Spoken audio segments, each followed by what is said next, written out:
Bismillah. Assalamualaikum warahmatullahi wabarakatuh. Innal hamdalillah nahmaduhu wa nasta'inuhu wa nastaghfiruh wa na'udzu billahi min shururi anfusina wa sayyiati a'malina. Man yahdihillahu fala mudilla lahu wa man yudlil fala hadiya lahu. Asyhadu an la ilaha illallah wahdahu la syarika lah wa asyhadu anna Muhammadan abduhu wa rasuluh. Ya ayyuhalladzina amanu taqullaha haqqa tuqatih wa la tamutunna illa wa antum muslimun. Ya ayyuhan nasu taqu rabbakum alladzi khalaqakum min nafsin wahidah wa khalaqa minha zawjaha وبث منهما رجالا كثيرا ونساء واتقوا الله الذي تساءلون به والأرحام إن الله كان عليكم رقيبا. يا أيها الذين آمنوا اتقوا الله وقولوا قولا سديدا يصلح لكم أعمالكم ويغفر لكم ذنوبكم ومن يطع الله ورسوله فقد فاز فوزا عظيما. أما بعد فإن أصدق الحديث كتاب الله وخير الهدى هدى محمد صلى الله عليه وسلم وشر الأمور محدثاتها فإن كل محدثة بدعة وكل بدعة ضلالة وكل ضلالة في النار. أيها المسلمون الصائمون والصائمات yang sudah hadir dalam majelis yang mulia ini, tidak ada kata yang patut kita dahulukan selain puja dan puji syukur kita, bersyukur kepada Allah Subhanahu wa taala yang telah memberikan berbagai kenikmatannya kepada kita, baik nikmat lahir maupun batin. Di antara kenikmatan tersebut adalah Allah Subhanahu wa taala gerakkan hati-hati kita untuk hadir dalam majelis ilmiah ini. Kemudian salawat dan salam semoga senantiasa tercurah kepada uswah hasanah kita Nabi Muhammad sallallahu alaihi wasallam, yang mana kita harapkan syafaat beliau kelak di yaumul qiyamah, dan semoga kita termasuk dari umat Nabi Muhammad sallallahu alaihi wasallam yang diizinkan untuk minum di telaga beliau. Amin ya rabbal alamin. Sore ini kita akan membahas tentang fikih salatul Id, yang mana subtema dari pembahasan kita pada sore ini insyaallah secara runtut. Pertama adalah hukum salat Id, hukum salat al-Idain. Kemudian yang kedua adalah syarat salat Id, yang walaupun dulu sudah kita bahas secara sekilas di kitab Tahrisul Alam, tetapi kita akan coba ambil dari kitab Al-Fiqhul Muyassar yang disusun oleh Syekh Dr. Abdullah Al-Mutlaq rahimahullah ta'ala dan teman-teman beliau. Tentunya dari sisi fikih ada beberapa tambahan yang tidak kita jumpai di pembahasan syarah Umdatul Ahkam. Yang ketiga adalah hukmu adaiha ba'da khuruji waqtiha, hukum menunaikan atau melakukan salat Id setelah keluar dari waktunya. Ini yang ketiga. Yang keempat adalah sifat atau kaifiahnya. Yang kelima adalah tempat pelaksanaan salat Id. Dan yang ke berapa? 5 apa 6? 6 terkait dengan adzan dan iqamah di dalam salat Id. Dan yang terakhir adalah al-khuruju ilal musalla wa ruju' anhu wa ruju' minhu, keluarnya orang-orang menuju musalla dan kembalinya mereka darinya. Tentunya pembahasan ini secara global barangkali sudah kita tahu jawabannya. Secara global sudah kita tahu jawabannya, tetapi kita istifadah dari kitab ini. Semoga apa yang dibawakan oleh penulis bisa kita rekup tambahan-tambahan ilmu tersebut.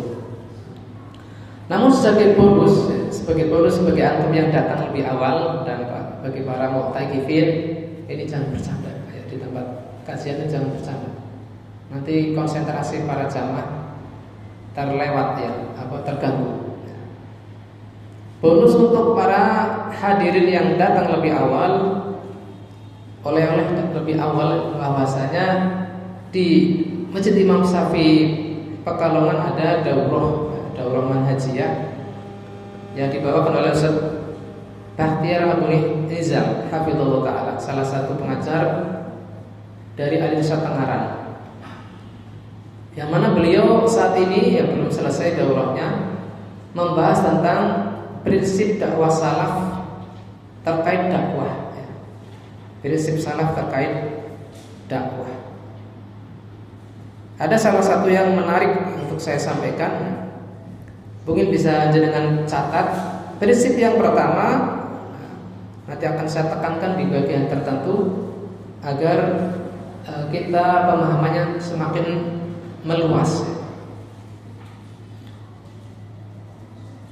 Prinsip yang pertama dari prinsip salaf dalam berdakwah adalah al-bid'u bit-tauhid ila al-bid'u bid-da'wah ila tauhid.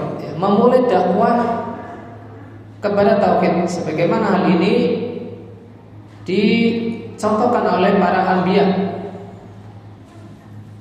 La siyama Rasuluna sallallahu alaihi wasallam. Terutama oleh Rasul kita sallallahu alaihi wasallam ketika beliau berdakwah 13 tahun di Mekah. Kemudian yang kedua adalah at-tahdhiru minasyirik. Peringatan dari kesyirikan. Dan ini pun secara rinci sudah dibahas dalam kitab-kitab tauhid. Sehingga tidak perlu saya uraikan dalil-dalilnya. Insyaallah antum sudah hafal. Yang ketiga, ad-da'watu ila jami'i syara'il Islam. Prinsip salaf dalam berdakwah adalah berdakwah mengajak manusia kepada seluruh syariat Islam.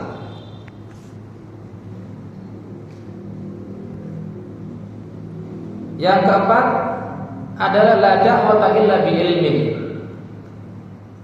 Yang pertama tadi apa? Al-bid'u bid-da'wah ila tauhid, memulai dakwah kepada tauhid. Yang kedua, at-tahdhiru minasyirik, memperingatkan manusia dari kesyirikan. Yang ketiga, mengajak kepada seluruh syariat Islam. Ad-da'watu ila jami'i syara'il Islam. Yang keempat adalah tidak ada dakwah kecuali dengan ilmu. Tidak ada dakwah kecuali dengan ilmu. Kemudian yang kelima, at-tahdhir min jahalatil qassas, memperingatkan atau waspada dari kebodohan atau dari orang-orang yang bodoh, tukang cerita. Jahalah itu adalah jamak taksir dari jahil. Mewaspadai dari para tukang cerita yang jahil. Dan yang keenam adalah iltizamul wasail syar'iyyah fid dakwah, melazimi atau komitmen dengan wasilah-wasilah yang syar'i di dalam berdakwah. Ada berapa prinsip yang mencatat? 6. Masya Allah, Pak Mujahidin semangat ya. Kita harus mengambil uswah dari beliau. Ada 6 yang masalahnya ini adalah diambil dari kitab Idhul Mahajjah Fisabilis Salaf, karya Dr. Jasim Bil-Qassar ya. Syekh Dr. Jasim. Kita akan fokus pada Prinsip ketiga, ya, yang mana penulis hafizallahu ta'ala membawakan ayat di dalam surat Al-Baqarah ayat 208. Allah Ta'ala berfirman, ya ayyuhalladzina amanu dukhulu fis-silmi kafah. Ayat ini kita sudah hafal insyaallah. Ayatnya pun sudah kita hafal. Ya ayyuhalladzina amanu udkhulu fis-silmi kafah. Wahai orang-orang yang beriman, masuklah kalian ke dalam Islam secara kafah, secara paripurna. Kata Ibnu Jarir di dalam tafsir beliau, yakni jalla sya'nuhu bidzalika i'malu ayyuhal mu'minuna bi syara'il islami kulliha. Yang Allah Subhanahu wa taala maksudkan adalah beramalah kalian wahai orang-orang yang mukmin dengan seluruh syariat Islam. Wa dukhulu fi tasdiqi bihi qawlan wa amalan, dan masuklah Islam secara paripurna, secara menyeluruh, baik secara ucapan maupun amalan. Artinya apabila kita belum mampu mengamalkan, maka minimal lisan kita adalah membenarkan. Dan tentunya kita tidak bisa membenarkan sesuatu yang sesuai dengan syariat kecuali kita sudah mempelajarinya. Kemudian beliau juga membawakan hadis atau riwayat Salman. Kayaknya sekarang ada sinyalnya ya. Membawakan riwayat dari Salman Al-Farisi. Ada yang mengatakan kepada beliau, qad 'allamakum nabiyyukum kulla syai'in hatta al-qira'ah. Apakah Nabi kalian mengajarkan kepada kalian segala hal sampai buang hajat? Kata Salman, ajal, tentu. Laqad nahana an nastaqbila al-qiblata li gha'itin aw baulin. Beliau melarang kami dari menghadap kiblat ketika buang air besar ataupun air kecil. Aw an nastanjiya bil yamin, atau beliau juga melarang kami dari cebok dengan tangan kanan. Aw an nastanjiya bi aqalli min salati ahjar, atau melarang kami dari menggunakan batu sebagai ganti dari istinja, kurang dari 3 batu. Aw nastanjiya bi rajin aw bi 'adm, dan beliau juga melarang kami dari bebersih dari sesuatu selain air dengan kotoran binatang ataukah dari tulang. Maka di sini ada beberapa masail dari ayat dan hadis yang dibawakan oleh penulis hafizallahu ta'ala. Kata beliau, ba'da tahqiqit tauhid wa ijtinabus syirik, fa inna ad-da'wata la tanhasir bi babin min abwabid din, bal tashmulu kulluh. Setelah dakwah kepada tauhid dan menjauhkan manusia dari kesyirikan sudah tersampaikan, maka dakwah tidak sebatas itu. Dakwah tidak sebatas menyibukkan umat dengan tauhid dan menjauhkan mereka dari syirik. Artinya apa? Diajak umat kepada mempelajari fikih, umat diajak untuk mempelajari tafsir, tasdiyatun nufus dan yang lain sebagainya.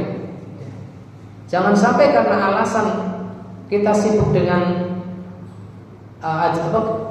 dakwah tauhid, lalu orang yang mengajak kepada dakwah misalkan mempelajari fikih muamalah lalu kita nyinyiri. Itu kok dakwahnya mengajaknya fikih muamalah langsung. Harusnya kan dia harus ngajarin kasus subhat misalkan. Ngajarin tentang usul salasah, kitab tauhid dan seterusnya. Padahal ustaz tersebut spesialisasinya di fikih muamalah. Jangan sampai kita salah paham dengan demikian. Bagaimana apabila ustaz-ustaz tersebut bergabung dalam satu kampus Lalu semuanya mengajar kepada tauhid, tentunya mahasiswa tidak ada yang paham tentang masalah hadis, tidak ada yang paham masalah fikih keluarga dan sebagainya. Sehingga kita jangan salah paham yang demikian. Karena memang seperti itu terjadi di media sosial. Ustaz-ustaz kita dinyinyir karena apa? Setiap kemanapun dakwanya tentang fikih keluarga misalkan. Maka ini kurang tepat. Yang kedua, wujub dakwah ila jami' syara'il Islam. Wajib berdakwah kepada seluruh ajaran agama Islam. Jangan karena ketika kita mengutamakan dakwah tauhid, lalu kita posisikan mad'u atau kita seperti dalam kondisi Rasulullah SAW di Mekah, yang mana saat itu yang baru turun dari syariat Islam hanya sebatas sholat. Tidak diajarkan bagaimana berpuasa, tidak diajarkan bagaimana bermuamalah. Lalu sebagian satu dengan yang lain saling menzalimi. Kalau berhutang tak apa ditagih, jawabannya afwan akhi. Itu sudah terkenal. Karena apa? Ya karena apa? Kajiannya adalah fokus dalam satu masalah lalu mengabaikan masalah yang lain. Yang ketiga adalah butalan taqsimiddin ila lubbin wa kusyur. Batalnya pembagian agama kepada inti dan kulit. Pembagian agama antara inti dan kulit, sehingga ketika kita bahas tentang masalah hukum ihauliha, memanjangkan jenggot atau menjaga diri dari isbal, dikatakan itu adalah dakwah kulit. Dakwah bukan pada intinya.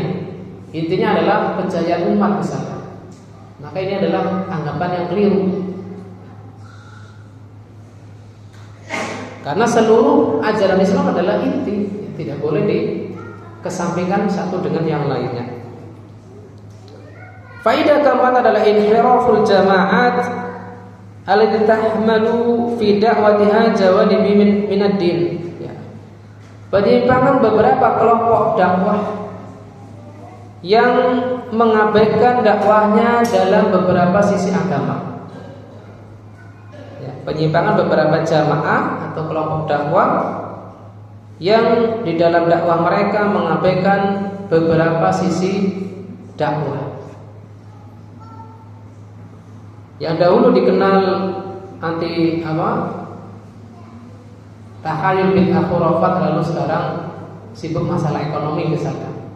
Ketika kita ajak ayo kembali dengungkan tauhid, perangi kesyirikan, lalu bilangnya ini sudah ketinggalan zaman. Zaman sekarang butuh ekonomi yang maju dan seterusnya. Ini adalah pola pikir yang sudah berubah, yang hendaknya kita bersihkan dalam pikiran kita. Baik, kita kembali ke pembahasan. Yang mana hukum kita adalah pembahasan kita adalah hukum salat al-idain.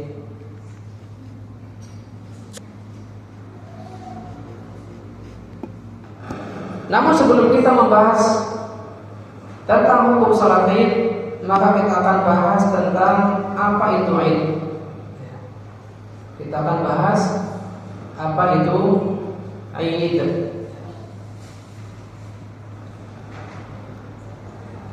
Kalau salat insyaallah sudah kita pahami, maka kita langsung loncat pada pembahasan apa yang dimaksud dengan Id. Secara bahasa, Id adalah isi mustaq minal fi'il da'a ada ya'udu. Isi mustaq dari fi'il ada ya'udu, artinya kembali. Raja'a wa takarrar. Wa sumiyal 'id 'idan li'annahu ya'udu wa yatakarrar kullu amin.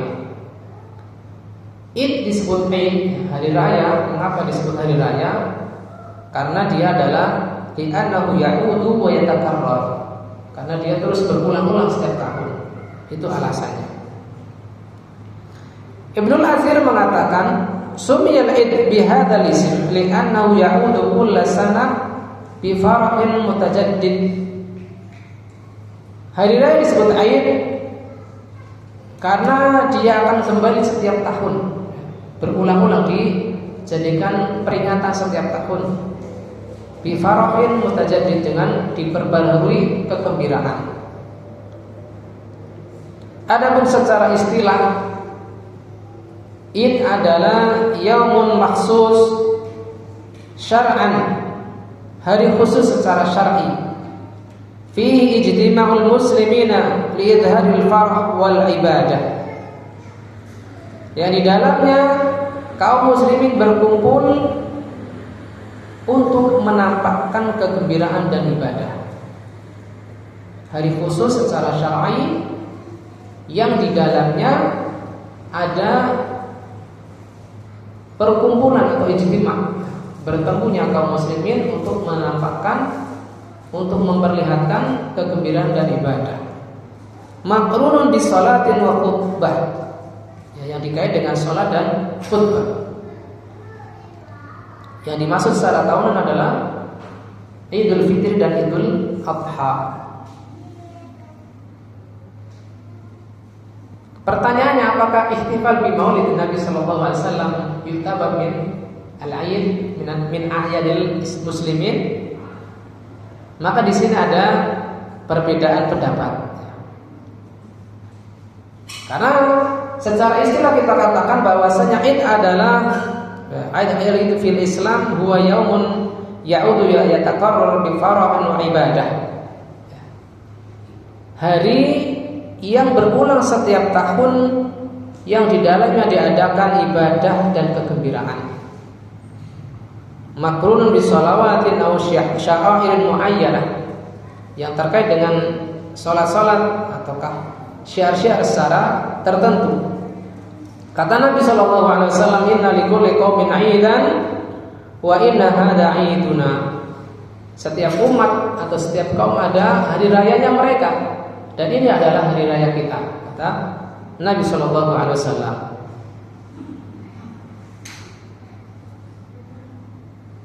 Maka apabila di sini dikatakan idza kana al-ihtifal bi maulidin Nabi sallallahu alaihi wasallam yatadammanu takhsisu yaumun muayyan yatakarrar kulla 'amin mashuban bi syara'il wal farah fa innahu yahmulu ba'du khasa'isil 'aid fi ma'na al-lughawi wal urfi.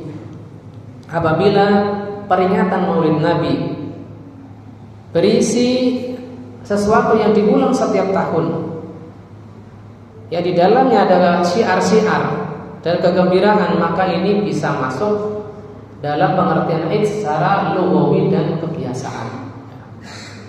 Lakinnahu laisa 'idan syar'iyyan, tetapi tidak masuk dalam kategori Id secara syar'i.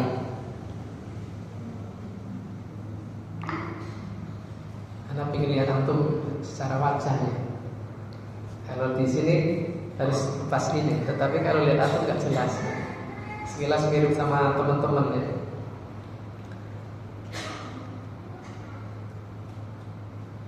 Sebagaimana yang terdapat dalam sunnah Nabi Shallallahu Alaihi Wasallam, yang mana beliau tidak mensyariatkan kelahiran beliau sebagai hari raya. Walam yahtamilu bihi sahabat wa tabi'un, yang mana ini juga tidak dilestarikan oleh para sahabat dan juga para tabi'in, tidak dikenal mereka memperingati hari lahir Nabi Shallallahu Alaihi Wasallam. Bagaimana sikap ulama terhadap Maulid Nabi? Maka ini secara garis besar ada dua pendapat. Yang pertama adalah al-qailu bina'annahu bid'ah. Ulama yang berpendapat bahwasanya Maulid Nabi adalah bid'ah. Alhamdulillah enggak ada kamera ini, enggak direkam.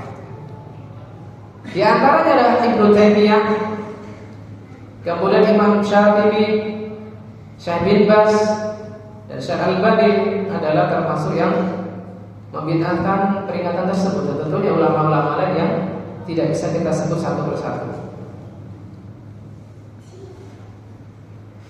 Alasannya adalah karena ada pengulangan setiap tahun.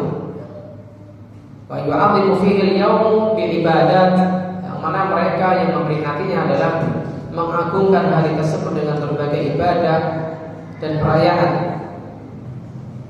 Mimma yaj'aluhu tashri'an li'idin jadid, yang mana mereka jadikan sebagai pensyariatan terhadap id yang baru di dalam agama, maka ini adalah tidak boleh.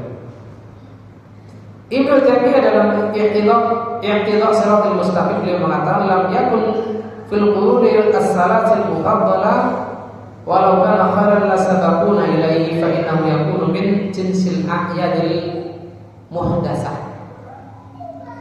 Di dalam 3 kurun yang pertama yang diberkahi ini tidak ditemui perayaan demikian, tidak ditemui dari 3 kurun pertama, kurun sahabat, kurun tabi'in dan kurun atba'ut tabi'in. Sekiranya hal ini adalah baik, tentunya mereka sudah lebih awal memperingatinya.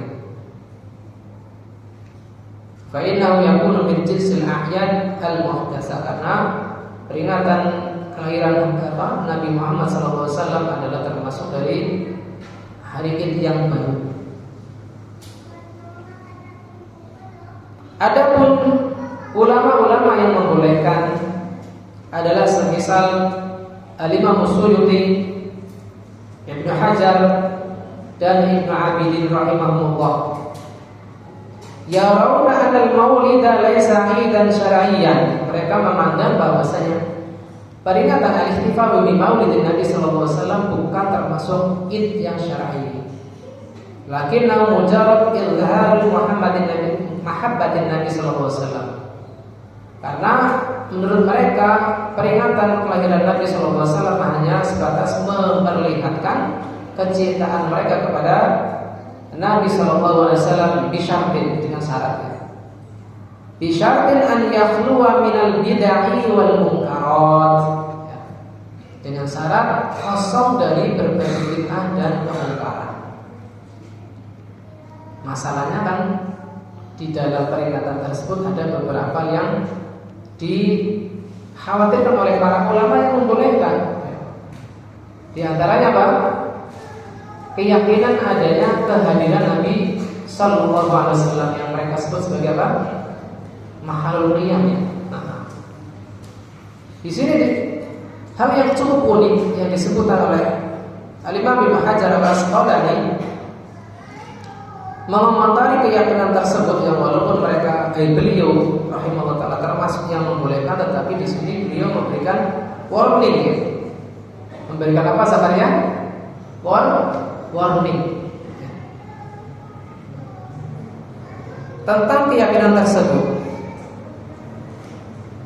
Wa hadza mushkilun jiddan walau hamila ala zahirihi la kana haula'i sahabah wala amkana biqa'i sahabah ila yaumil qiyamah. Di sini yang intinya beliau mengatakan, kalau seandainya Nabi Muhammad SAW ruh beliau hadir dalam setiap peringatan tersebut, tentunya masa sahabat itu tidak berhenti sampai hari kiamat. Artinya ada sahabat-sahabat baru terus. Dan tentunya dalam pembelajaran fikih disiplin ilmu hadis ini tertolak. Karena yang disebut sahabat adalah man yaqiyan Nabi sallallahu alaihi wasallam mu'minan wa mata ala dzalika. Siapa yang bertemu dengan Nabi sallallahu alaihi wasallam dalam keadaan mukmin dan dia meninggal dalam keadaan demikian. Tentunya dalam disiplin ilmu hadis ini terbatas pada masa pertama ketika Nabi sallallahu alaihi wasallam masih hidup. Dan itu sudah berhenti. Sehingga tidak ada sahabat baru yang lain atau sahabat baru lagi. Adapun apabila keyakinan ini dibawa oleh saudara-saudara kita yang memperingatinya, yaitu kehadiran ruh Nabi SAW dalam setiap acara mereka, maka status sahabat itu tidak berhenti. Ada terus sahabat-sahabat baru, dan ini tertolak.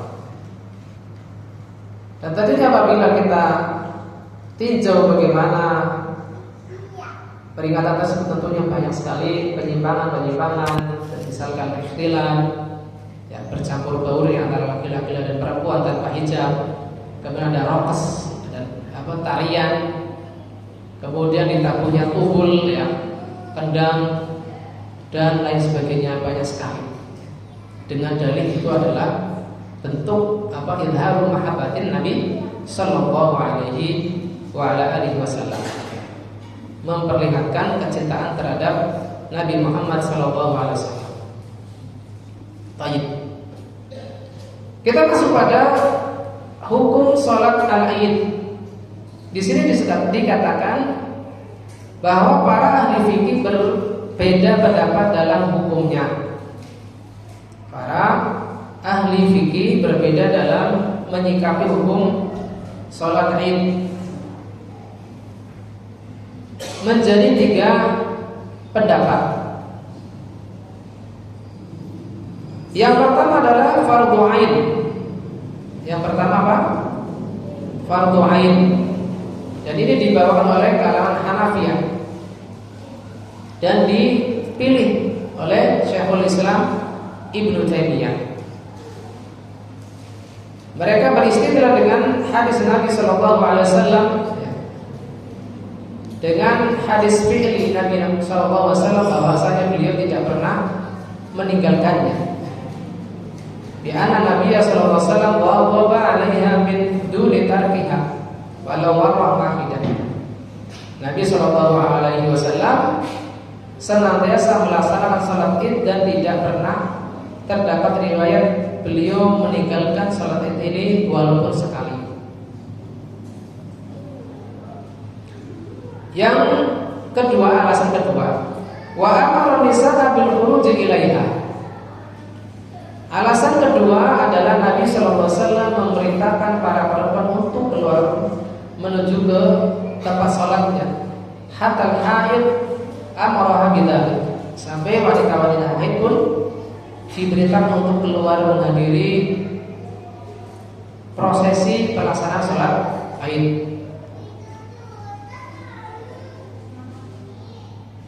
Jadi inilah yang dikuatkan oleh Syekhul Islam Ibnu Taimiyah dan dipilih oleh Syekh Utsaimin rahimahullah.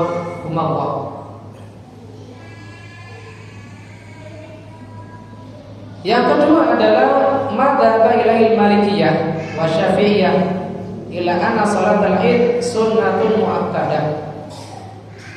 Pendapat kedua adalah pendapatnya Malikiyah dan Syafi'iyah, artinya jumhur, didukung oleh 2 mazhab. Yang mana mereka meyakini kalau salat Id itu hanya sekedar sunnah muakkad. Kita nanti akan diskusikan alasan-alasan mereka dan manakah yang terkuat. Alasannya mereka adalah di hadisil Arabi hina qala hal alayya ghairuha. Apakah saya ada kewajiban selain salat 5 waktu? Nabi sallallahu alaihi wasallam jalla illa an tatawwa. Tidak ada kewajiban selain salat 5 waktu kecuali kau ingin menambahnya dengan salat sunnah. Ini alasan yang cukup masuk akal juga. Baik, yang ketiga, wa huwa madhabul Hanabilah. Madhab Hanabilah atau Hambali, mereka mengatakan bahwasanya salat Id adalah fardu kifayah.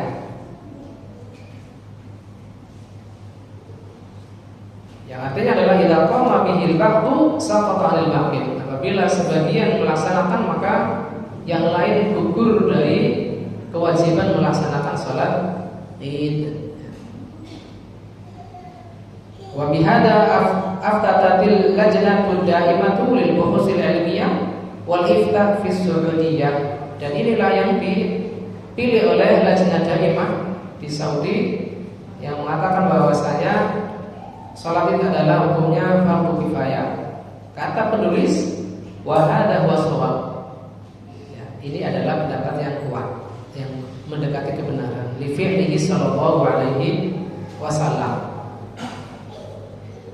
Baik, kita sedikit mendiskusikan alasan-alasan ini.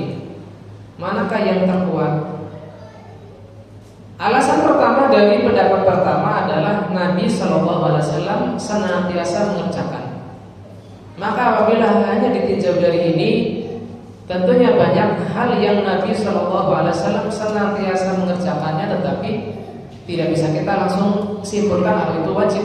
Semisal sholat witir, Nabi SAW tidak dikenal beliau meninggalkan sholat witir dalam kehidupan beliau. Tetapi apakah itu wajib bagi kita? Jawabannya tidak. La yalzamu kullu ma waqafa bihi Nabi sallallahu alaihi wasallam wajib. Tidak semua yang Nabi sallallahu alaihi wasallam senantiasa kerjakan itu selalu menghasilkan produk hukum wajib. Ini bagi yang memfardu'ainkan. Yang kedua, alasan kalau Nabi sallallahu alaihi wasallam memerintahkan para wanita untuk keluar, ini pun ada sisi kritiknya, bahwasanya tidak semua yang diperintahkan Nabi adalah wajib.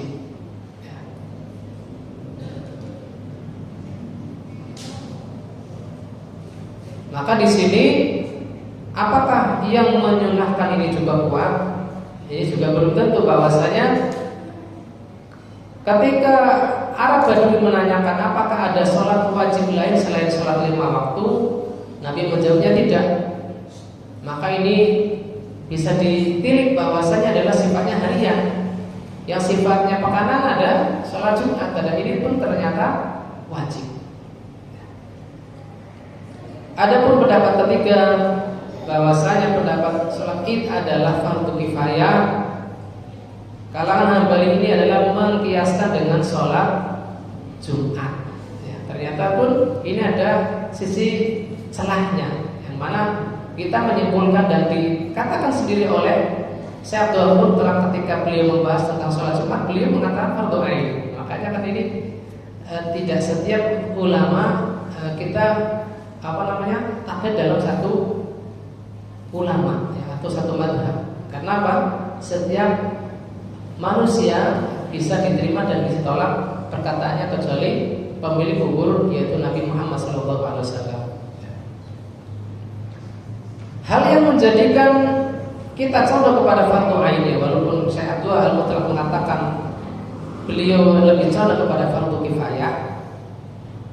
Pertama adalah bahwasanya Nabi SAW memerintahkan wanita untuk keluar. Kalau tadi dikatakan bahwasanya tidak setiap perintah itu menghasilkan wajib, maka kita bandingkan bagaimana dengan sholat Jumat atau sholat 5 waktu harian, yang mana di situ justru wanita diminta untuk sholat di rumah masing-masing, dan para lelaki diminta untuk sholat berjamaah di masjid. Hal itu adalah hukumnya adalah fardu ain. Maka ternyata bagaimana sesuatu yang sunnah justru melebihi penyikapannya terhadap sesuatu yang fardu ain. Sholat Jumat saja yang fardu ain bagi laki-laki, para wanita tidak diminta untuk hadir untuk menyaksikan khutbah. Ini yang pertama, alasan yang membuat kita condong pada pendapat Hanafi dalam hal ini. Yang kedua, apabila sholat Id bertepatan dengan hari Jumat, maka bagi yang sudah sholat Id bisa gugur kewajiban sholat Jumat. Nah, ini pun sesuatu yang kuat juga alasannya. Sesuatu yang sunnah tidak bisa menggantikan sesuatu yang wajib. Maka tentunya harusnya diangkat hukum sholat Jumat, sholat Id ini menjadi sesama wajib. Satu wajib bisa menggantikan kewajiban yang lain. Sehingga walaupun di sini ada diskusi antara penulis itu Syekh Abdul Al-Mutlaq dan kawan-kawan beliau, dan lebih condong kepada fardu kifayah, tapi saya selaku pemateri justru lebih cocok dengan alasan pendapat pertama, yaitu yang dikuatkan oleh Syekh Muhammad bin Shalih Al-Utsaimin, yang mana mengatakan sholat Id adalah fardu ain. Jadi tentunya dengan pengecualian bagi mereka yang sedang mendapatkan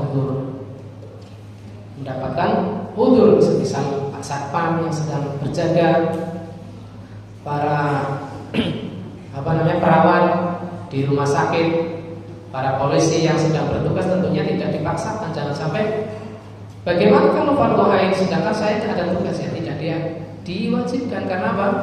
Dengan pengecualian. Jangan sampai karena dia tidak melaksanakan lalu mengatur kalau hukumnya menjadi sunnah. Ya. Sedangkan secara hukum sholat Id ketika bertepatan dengan hari Jumat, orang yang sudah melaksanakannya bisa gugur dari kewajiban menghadiri sholat Jumat. Jelas nggih? Dari 3 pembahasan perbedaan hukum tersebut, ada yang mengatakan fardu ain, sunnah muakkadah, dan apa tadi? Fardu kifayah. Saya pribadi adalah condong kepada fardu ain. Walaupun dari kalangan jumhur yaitu Syafi'iyah dan Maliki yang mengatakan sunnah muakkadah ini pun bisa diterima. Tetapi ketika kita dihadapkan bagaimana kenyataan umat hari ini yang kalau dinyatakan sunnah itu mereka bergampang-gampangan untuk tidak mengerjakannya, maka tidak tepat. Wallahu. Baik, kita masuk pada pembahasan kedua, syarat sholat Id. Syarat sholat Id. Syarat yang pertama adalah al-istiqon. Al-istiqon artinya apa? Bertempat tinggal, menduduki tempat tinggalnya. Ai tuqamu fi jama'atin mustaqimin ghairul musafirin. Mereka sedang menempati tempat tinggal mereka dan tidak sedang dalam kondisi safar. Dalilnya adalah Nabi SAW lam yakum salat al-idain illa fil Madinah. Wa safara amma waswatil fathi wa baqiya fiha ila awal Syawal. Wa tarakahu al-Id wa lam yunqal annahu shalla salat al-Id. Nabi SAW tidaklah mendirikan salat 2 Id, ya, Idul Fitri dan Idul Adha, kecuali di Madinah. Beliau pernah bersafar dalam rangka penaklukan kota Mekah dan beliau tetap tinggal di sana sampai Syawal, ya, karena penaklukan kota Mekah karena dia terjadi di bulan Ramadan. Beliau bertahan di Mekah sampai bulan Syawal, tetapi tidak ada periwayatan bahwasanya beliau menunaikan sholat Id di Mekah. Sehingga syaratnya adalah istiqon. Begitu pula orang-orang Arab Badui, ya, nomaden, ya, al-bawadi, al-ruhal, maka tidak dilazimkan mereka di dalam sholat. Sehingga dengan misalkan ada yang mau safar ke Boyolali, ke Bondowoso dengan naik motor, dan itu bertepatan dengan malam Id, lalu antum melewati jamaah sholat Id, lalu antum sudah berhenti untuk sholat subuh, tidak masalah, antum tetap jalan. Tetapi misalkan antum ingin mampir, ingin ikut sholat bareng dengan mereka kaum muslimin, maka insya Allah sah. Tetapi tidak disyaratkan, bukan menjadi syarat. Artinya antum lepas dari syarat ini sehingga tidak ada ditekankan untuk hadir dalam sholat waktu itu.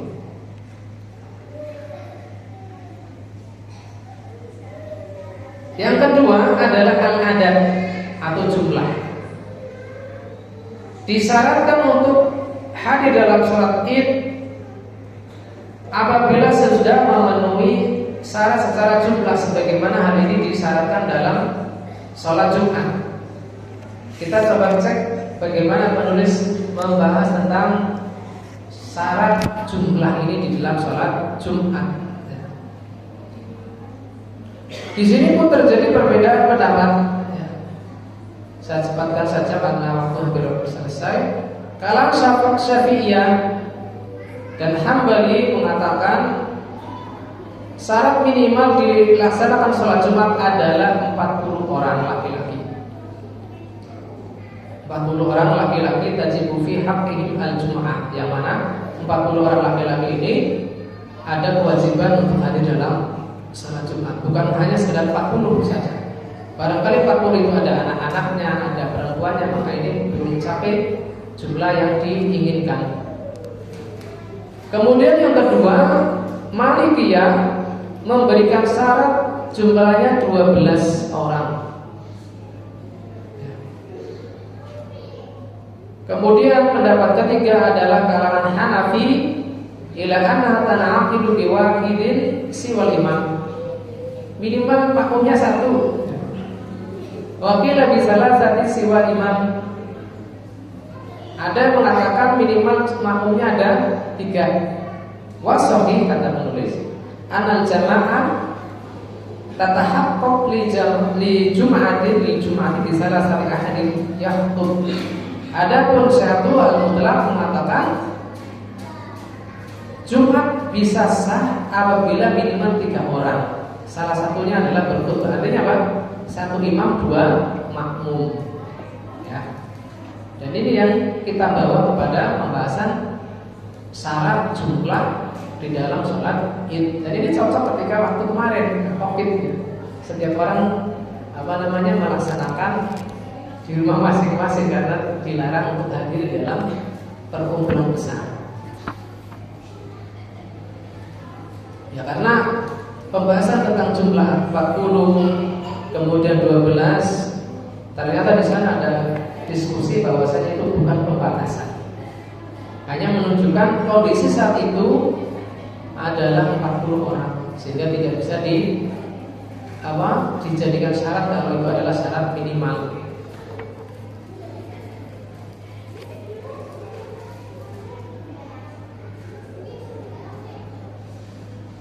Kata beliau, fa in lam yakunil fil qarya illa rajulun wahidun muslimun aw rajulan fa innahu la tajibu alaihi salatul Aid.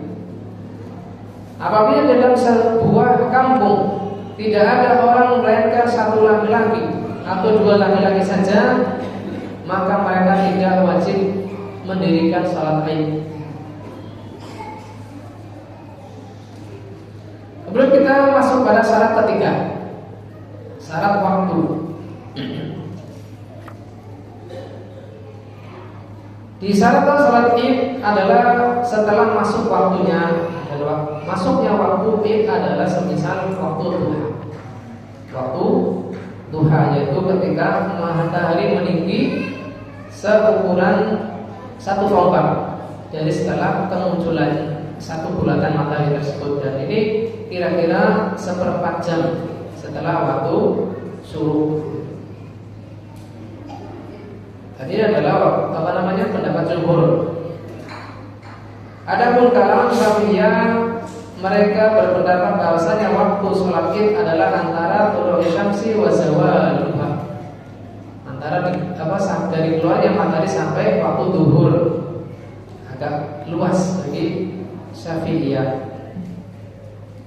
Tetapi yang sahih adalah di sini diperinci.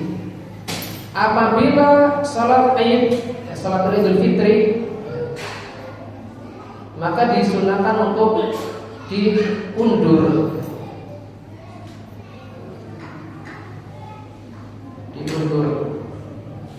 Tetapi tidak melewati waktu zawal, itu waktu zuhur. Karena memungkinkan bagi masyarakat untuk mengeluarkan zakat fitri mereka. Adapun Idul Adha maka dimajukan, fal aula adamu ta'khir, agar mereka cepat-cepat menyembelih hewan-hewan kurban mereka. Kemudian kita masuk pada pembahasan ketiga, hukum menunaikan di luar waktunya. Hukum menunaikan salat Id di luar waktunya. Dan ini ada 3 kondisi. Kondisi pertama, kata beliau, alla tusalla jama'atun fi waqtiha yaumul Id ka'annahu ma'alaihim al-hilal. Semua orang ini terlambat dari menunaikan salat Id karena ketika di malam ke-30 semua orang tidak bisa melihat hilal. Summa syahida syuhudun 'inda al-imam ba'da zawal annahum ra'awul hilal. Lalu datang seorang yang dipercaya oleh pemerintah atau oleh imam bahwasanya orang tersebut melihat hilal, tetapi informasinya datang setelah zuhur. Artinya di malam di hari ke-30 setelah zuhur. Datang setelah zuhur. Tadi kan disebutkan oleh Mas Syafi'iyah boleh ditunda pelaksanaannya sampai sebelum zawal, artinya sebelum zuhur. Apabila informasinya datang misalkan 30 Ramadan pagi setelah subuh, semalam saya udah lihat kok, dan ini ucapannya ini diterima oleh pemerintah, maka langsung diadakan salat Id walaupun mungkin jam 8 pagi, asal belum melewati waktu zuhur. Tetapi apabila sudah melewati waktu zuhur maka ditunda. Fauna tusalla fil yaumis tsani, jadi dilaksanakan pada hari kedua. Ini sama saja apakah Idul Fitri atau Idul Adha. Dan ini berdasarkan pendapat kalangan Hanafiyah, Syafi'iyah dan Hanabilah. Apabila kondisinya karena terhalang dari melihat hilal. Adapun Malikiyah mengatakan mereka memutlakkan tidak ada qadha untuk salat Id. Walaupun alasannya demikian, alasannya karena terhalang dari melihat hilal. Tetapi yang sahih adalah pendapat jumhur boleh diqadha.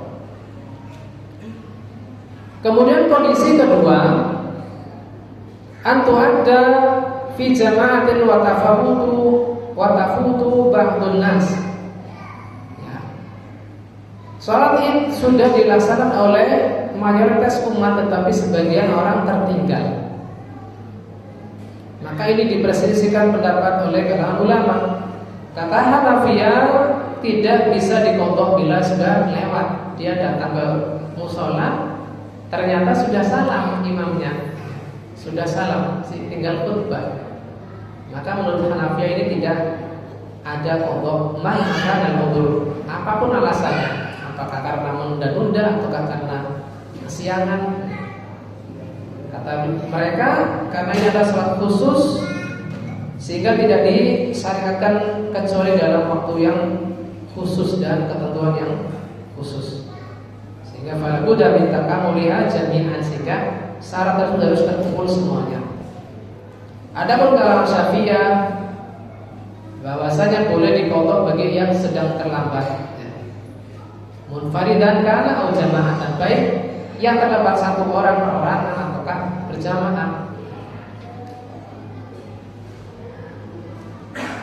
Menurut mereka prinsipnya adalah di anna nawafil kulluha tuqdha indahum. Ini perlu dicatat. Li anna nawafil kulluha tuqdha indahum.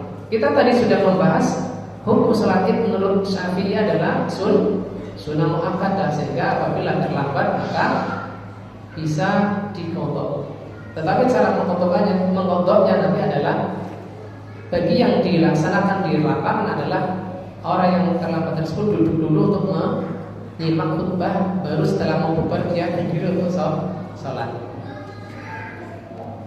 Kemudian menurut Hambali yustahabbu lahu qada'uha. Ini juga sama seperti kalangan Syafi'iyah. Jadi sarankan untuk mengqadhanya. Wa insya'a shalah arba'an imam bisalamin wahid atau bisalamain. Ini yang unik dari kalangan Hambali. Dianjurkan untuk mengqadhanya tetapi dengan jumlah 4 rakaat. Nah, setelah saya telusuri di sini tidak dijelaskan alasannya. Mereka mengkiaskannya dengan sholat Jumat. Nah, kalau sholat Jumat kan ganti dari sholat zuhur yang 4 rakaat. Apabila ada orang yang datang ternyata sudah salam, imamnya sudah salam, maka dia sholatnya 4 rakaat seperti sholat zuhur seperti biasa. Dan ini dibawa kepada orang yang tertinggal dari sholat Id, biasa di sholat Jumat. Yang kedua didukung oleh apa yang dilakukan oleh Ibnu Mas'ud radhiyallahu anhu ketika beliau tertinggal dari sholat Id. Beliau pun melaksanakannya dengan 4 rakaat. Pendapat keempat, kalangan Malikiyah, fayarawna anna manfaatatuhu ma'al imam falahu fi'luha ma'al imam. Nah, ini agak susah. Apabila tertinggal dari pelaksanaan sholat Id, maka dia hendaknya melakukannya bersama imam. Ya, imamnya diajak sholat lagi. Wala tuqdha ba'da zawal, dan tidak diqadha setelah lewat waktu zuhur. Dari 4 pendapat ini yang dipilih oleh penulis, ya, fa innahu yusalliha ala sifatiha allati sanadkuruhu insyaallah. Dilaksanakan sesuai dengan sifatnya, artinya cuma 2 rakaat. Tidak sebagaimana pendapatnya Kalam Hambali yang menyatakan berapa tadi? 4 rakaat. Dan kaifiyahnya adalah al-afdal fi haqqi an yastami al-khutbah tsumma yaqdi shalah ba'da dzalik. Artinya apabila dia datang ketika imam selesai salam, maka dia hendaknya duduk dulu untuk mendengarkan khutbah Jumat. Khutbah Id afwan. Adapun apabila sholat Idnya dilakukan di masjid, bagi saudara-saudara kita yang pelaksananya di masjid, baik karena ada alasan atau tidak, ya, maka di sini annahu yusalli tahiyatul masjid wa yajlisul istima'. Dia dianjurkan untuk sholat tahiyatul masjid terlebih dahulu, baru duduk untuk menyimak. Lalu setelah duduk menyimak dan khutbah Id sudah selesai, maka dia baru berdiri untuk melaksanakan qadha sholat Idnya.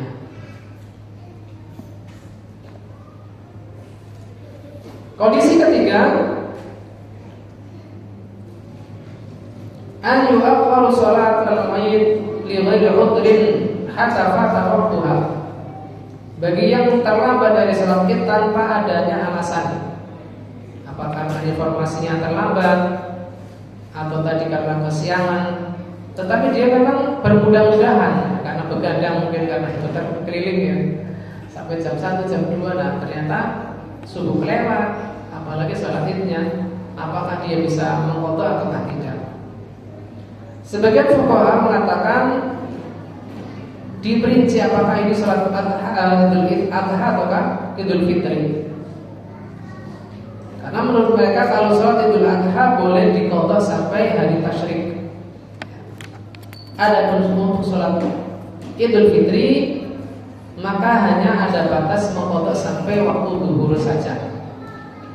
Jika Idul Fitri fa innaha la tuqda ba'da zawal. Adapun Idul Fitri boleh diqadha tetapi batasannya sampai waktu zuhur. Adapun setelah lewat waktu zuhur maka kesempatan untuk mengqadha sudah lewat. Begitu pula untuk sholat Idul Fitri, Idul Adha, dia sudah melewati waktu tasyrik, hari-hari tasyrik, maka sudah lewat waktu qadhanya. Tetapi sekali lagi Syekh Abdul Al-Mutlaq merwajibkan bahwasanya sholat Id adalah hukumnya fardu kifayah, sehingga apabila sudah dikerjakan oleh sebagian orang maka yang lain gugur kewajibannya, sehingga pembahasan qadha ini menurut beliau tidak dibahas. Artinya apa? Apabila dia terlambat ya tidak ada kewajiban untuk menunaikan kembali. Tetapi kembali bahwa karena saya sendiri adalah lebih condong kepada pendapat fardu ain, maka bagi yang terlambat, apalagi apabila alasan keterlambatannya karena udzur, maka dia mengqadhanya. Baik, kita masuk pada pembahasan sifatnya atau tata caranya. Salat Id sifat yang pertama adalah 2 rakaat.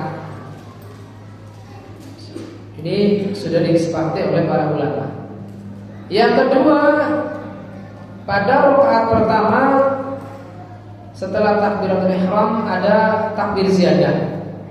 Ini pun kesepakatan ulama.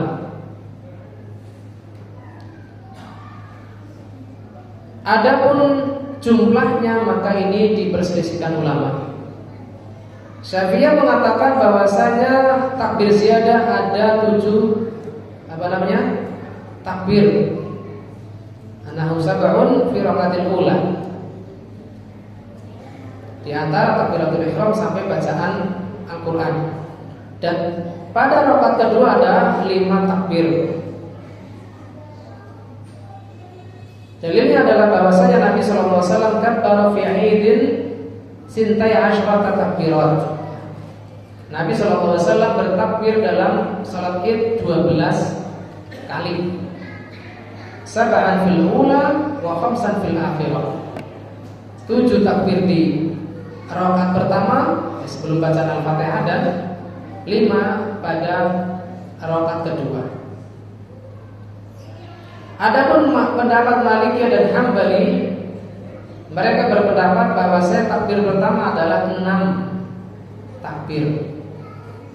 Akbar takbiratul ihram, setelah takbiratul ihram. Karena mereka menghitung 7 takbirnya adalah termasuk takbiratul ihramnya. Mengapa kok di takbir kedua, rakaat kedua mereka tetap 5 takbir? Ya karena ketika takbir intikal posisinya belum sempurna berdiri sehingga tidak dihitung. Ini alasan mereka ketika anak baca di kitab Tawdihul Ahkam Syarah Bulughul Maram. Kalangan Malikiyah dan Hambali memperinci ya. Tadi yang disebutkan secara nas bahwa Nabi SAW sab'an fil ula, 7 takbir di rakaat pertama dan 5 takbir di rakaat kedua. Adapun kalangan Hambali dan Maliki lebih jeli, 7 takbir ini termasuk takbiratul ihram apa tidak? Dan menurut mereka termasuk, sehingga apa? Hanya ditambah 6 saja. Pendapat ketiga adalah kalangan Hanafi, ini lebih unik ya. Mereka hanya menambah hanya 3 takbir saja.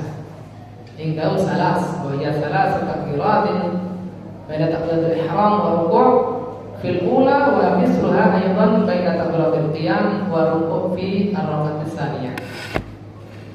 Tetapi di sini kata Syekhul Mutlaq, anal amru fi dzalika wasi'. Ini adalah masalahnya semuanya bisa ya. Kalau khalafa wajah ala takbirat khamsan fil ula wa tsaniyah aw saban fil ula wa tsaniyah kama jaa dzalika an sahabah fala haraja fi dzalik. Apabila secara kaifiyah tidak sama jumlahnya, ada yang 7, ada yang 6, bahkan ada yang kurang dari itu, maka ini tidak masalah karena sifatnya adalah sifatnya sunnah, jadi tidak perlu diributkan. Tetapi sesuai dengan sunnah Nabi SAW secara jumlah, maka ini lebih utama, terutama bagi para imam yang nanti akan menjadi imam sholat id, hendaknya memperhatikan hal ini.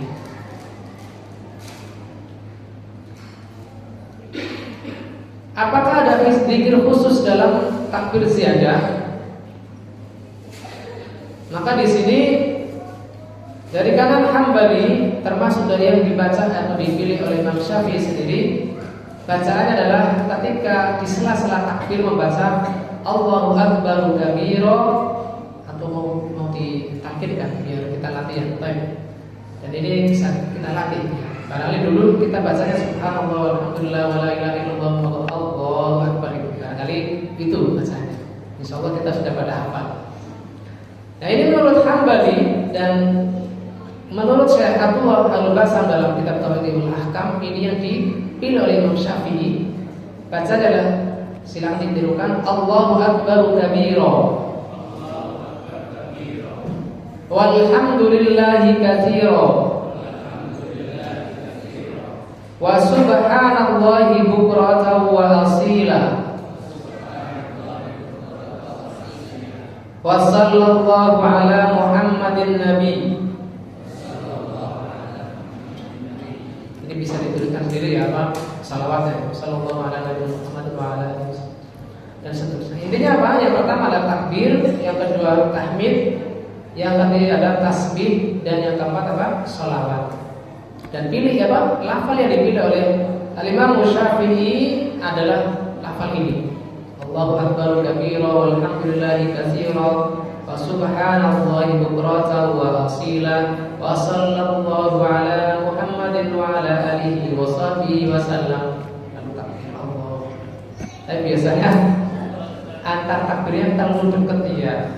Makanya kalau anak sendiri imamin ya semburan ini agak lambat. Jangan hitungnya ya ini satu itu jadi ya tidak kelewat pakai jari. Wa bihadza aftatil lajnatud daimah wa hadza huwa sahih. Dan ini yang dipilih oleh lajnah daimah, dan inilah yang mendekati kebenaran. Sebagian yang lain kata ulama la yusannu baina takbirati dzikr. Tidak disunahkan adanya zikir tertentu. La tasbih wala ghairi. bal masyru' as-sukut. Bahkan yang disyariatkan menurut mereka adalah diam di antara takbir, dan ini yang dipilih oleh Syekh Ibnu Utsaimin rahimahullah taala. Maka masalahnya adalah luas.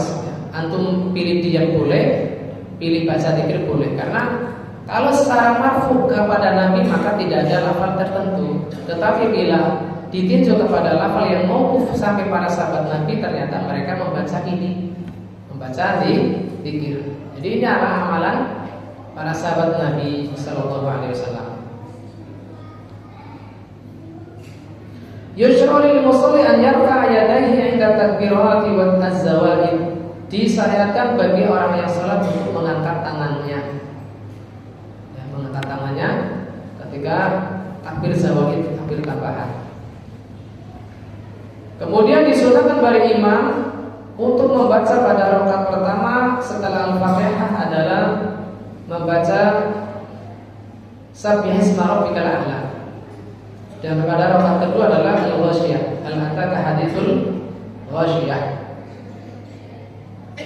Atau apabila dia ingin membaca surat lain, yang sabit dari Nabi SAW adalah pada rakaat pertama membaca surat Qaf, dan pada rakaat kedua adalah membaca Iqtarabati as-sa'atu wa insyaqqal qamar. Yaitu di surat Qaf dan surat Al-Qamar. Dan Anas sendiri pernah mengalami ini ketika dulu biadrillah ketika lebaran masih tetap di Jakarta. Saya coba ikut sholat idnya Al-Sofa, dan ternyata imamnya siapa? Isom Aini hafizahullah taala. Ketika rakaat pertama membaca surat Qaf ini, dan rakaat kedua membaca surat Al-Qamar. Ini termasuk pengalaman jarang-jarang saya lihat di tempat lain. Kemudian yang ketiga,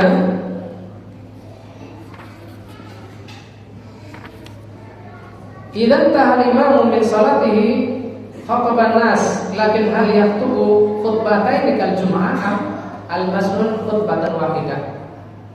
Setelah selesai dari salat maka imam dianjurkan untuk khutbah. Tetapi apakah dengan dua khutbah, artinya dipisah dengan duduk ataukah tidak? Maka di sini ada perbedaan pendapat. Menurut kalangan Hambali, annahu yaktubu khutbataini kal jum'ah. Menurut kalangan Hambali, dan ini beliau tidak membawakan pendapat yang lain, bahwasanya yang dikuatkan oleh penulis adalah dengan dua khutbah seperti pada sholat Jumat. Cukup sampai di sini atau diselesaikan materinya?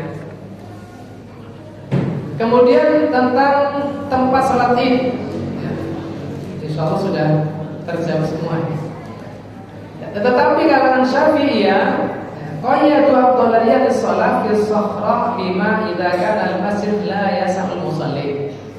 Ternyata di pembahasan tentang tempat sholat Id, kalangan Syafi'iyah mengatakan memberikan ketentuan boleh di tempat terbuka bila masjidnya enggak muat, tidak luas. Wa huna al-afdal khuruj ila musalla. Menurut mereka alasannya kenapa kau tetap di masjid, karena masjid anzafu wa asyraf. Masjid itu lebih bersih dan lebih mulia. Tetapi yang sahih sebagaimana praktek Nabi di Madinah adalah tetap sholat di mushola atau tempat lapang.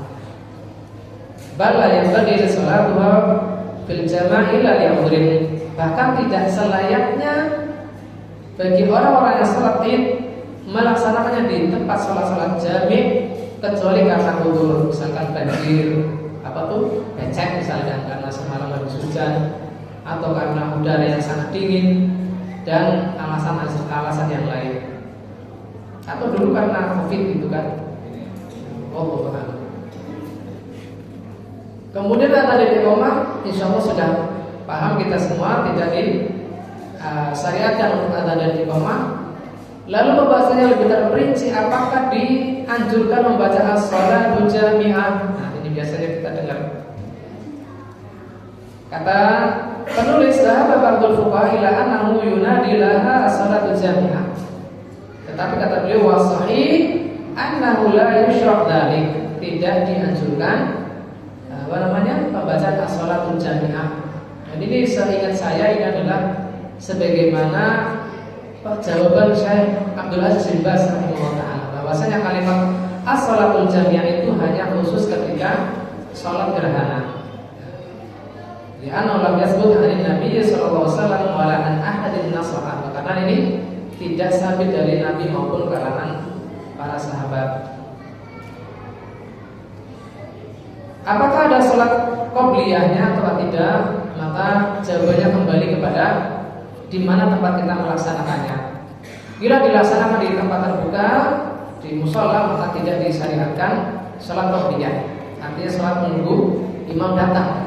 Tetapi apabila pelaksananya di masjid atau menggabung di masjid, maka untuk disyariatkan untuk sholat 2 rakaat sebelum duduk sebagai bentuk tahiyatul masjid. Adapun pembahasan terakhir al-khuruj ilal mushola, insyaallah sudah paham bahwasanya anjurkan untuk bertakbir, untuk perjalanan kita menuju musola, baik salat Idul Fitri atau Idul Adha. Wallahu ta'ala a'lam. Mungkin karena sudah hampir mendekati waktu ini, kita cukupkan sampai di sini. Adapun pembahasan terakhir tentang takbir mutlak dan takbir muqayyad, insyaallah kita bahas di lain waktu insyaallah taala. Kurang lebihnya mohon maaf. Kita tutup majelis kita dengan doa kafaratul majelis. Subhanallahumma wa bihamdika asyhadu an la ilaha illa anta astaghfiruka wa atubu ilaik. Semoga Allah Subhanahu wa taala memberikan manfaat kepada kita tentang pembahasan masalah ini. Kurang lebihnya mohon maaf. Billahi taufiq wal hidayah. Wassalamualaikum warahmatullahi wabarakatuh.